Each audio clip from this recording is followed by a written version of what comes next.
जय श्री महाकाल। मैं शिल्पा सोच की आवाज में आप सभी का स्वागत करती हूँ।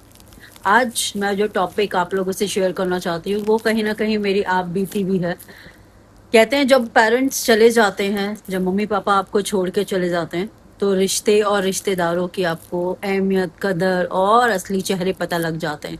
ये झूठ नहीं है, ये सच है, क्योंकि कहीं ना कहीं इसकी शिकार मैं भी रह चुकी हूँ। जब हम छोटे होते हैं तो हम पूरी तरह से अपने पेरेंट्स पे हर चीज़ ट्रस्ट करते हैं। हमारे लिए हर चीज़ में हमारे पेरेंट्स खड़े होते हैं।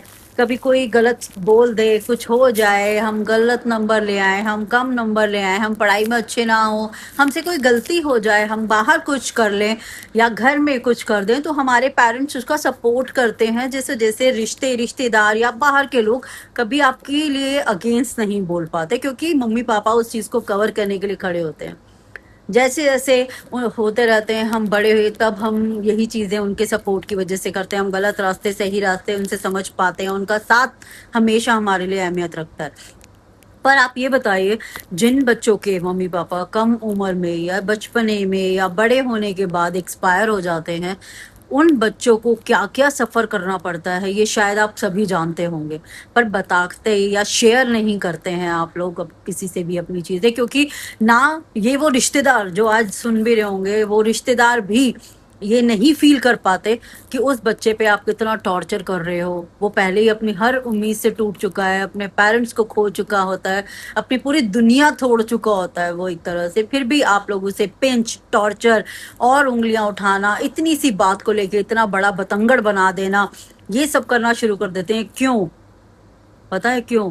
क्यों? क्योंकि पेरेंट्स नहीं हैं उस बच्चे के। इस वजह से अगर वो पेरेंट्स चले गए हैं और वो बच्चा एक भी रिश्तेदार को कभी भी कोई भी गंदे क्वेश्चन या गंदे सवाल के लिए एक जवाब दे, तो वो लोग ये बोलते हैं कि इस बच्चे का मुंह चलता है, ये जवाब देना सीख गया है। पर वो कभी ये नहीं सोचते कि जब आप उस बच्चे को वो टॉर्चर, पिंच और वो सारी चीजें लाइन बोलते हैं जो शायद आपको बोलना नहीं चाहिए, तो उस पे क्या बीतती होगी। क्योंकि पहले तो उसकी मम्मी पापा वो चीज़ों के जवाब दे दिया करते थे, तो उनको पता नहीं था।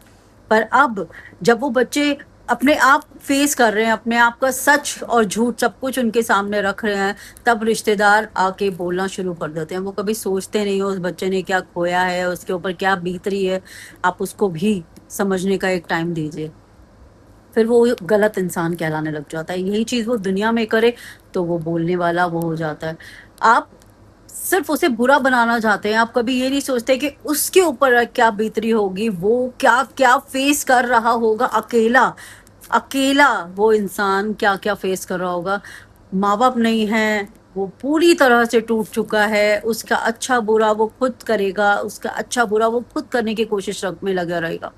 पर दुनिया, रिश्तेदार और लोग सिर्फ उसे अपनी मुट्ठी में, अपने काबू में करना चाहेंगे। अगर वो जरा सी अपनी इज्जत, अपनी चीजों के लिए जीने की कोशिश करेगा, तो उसको बुरा कह दिया जाएगा बिना सोचे समझे।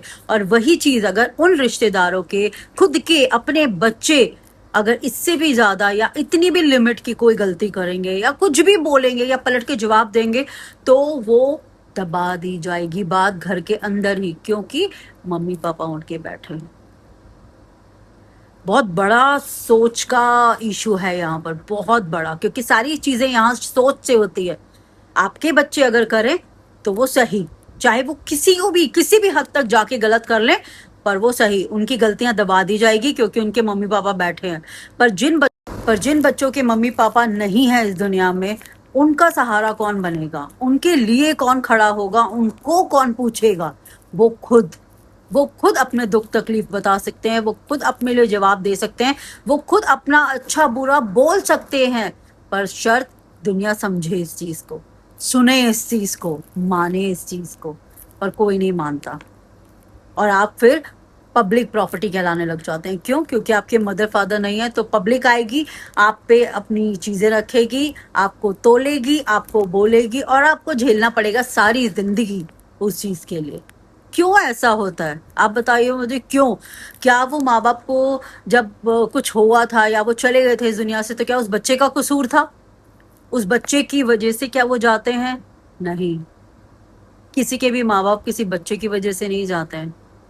इस दुनिया में जो आया है उसे एक ना एक दिन जाना है, कोई पहले तो कोई बाद। हम रोक नहीं सकते इस चीज को। पर इसके लिए सारी ज़िंदगी वो बच्चा ब्लेम खाए, वो बच्चे के ऊपर टॉर्चर किया जाए, उस बच्चे को हर चीज़ से दूर कर दिया जाए, तो ये बहुत गलत है, बहुत गलत। आज के लोगों में बहुत मिलता है ये सब कुछ सुनने के लिए, देखने के लिए, कि जिनके पेरेंट्स नहीं होते हैं, आप उनको किसी भी हद तक नीलाम कर देते हैं, किसी भी हद तक गिरा देते हैं उसके कैरेक्टर को, बजाय इसके कि आप उसको जाने कि वो है कैसा।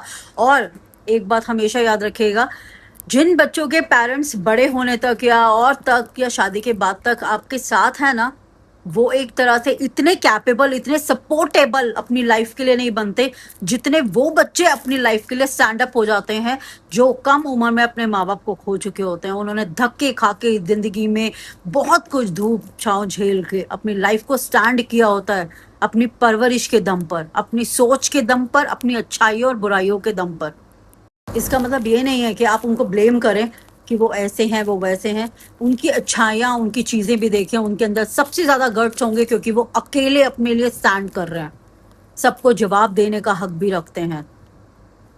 सोचने वाली बात है, क्योंकि यहाँ से अगर अच्छे होगा तो नज़रिया अच्छा होगा। इसीलिए कभी किसी अनाथ को या कभी किसी के जिनके पेरेंट्स नहीं हैं उन बच्चों को या उस इंसान या उस लड़की को या उस किसी भी व्यक्ति को आप कभी भी गलत ना कहें। आप उसकी जगह खड़े होके पहले वो पल जी के देखें कैसे उसने अकेले सरवाइव करके अपने आप को सुपीरियरली खड़ा किया है ज़िंदगी में। उसके बाद आप अपनी सोच के दाग उसके चरित्र पर लगाने की कोशिश करें, क्योंकि यही दाग एक ना एक दिन आपके चरित्र पे वापस जरूर आते हैं। जैसा बोते हैं वैसा ही काटते हैं, इस चीज को कभी भूलिएगा नहीं। वो तो अच्छा कर जाएगा अपनी लाइफ के लिए, आपके बोलने का फर्क नहीं पड़ेगा, पर आप बोलकर अपने लिए जरूर एक गड्ढा खोदते जाएंगे रोज। सोचिएगा जरूर, क्योंकि सोच से ही सारे इश्यूज होते हैं और सोच से ही सारे नजरिए बदलते हैं। जय श्री महाकाल।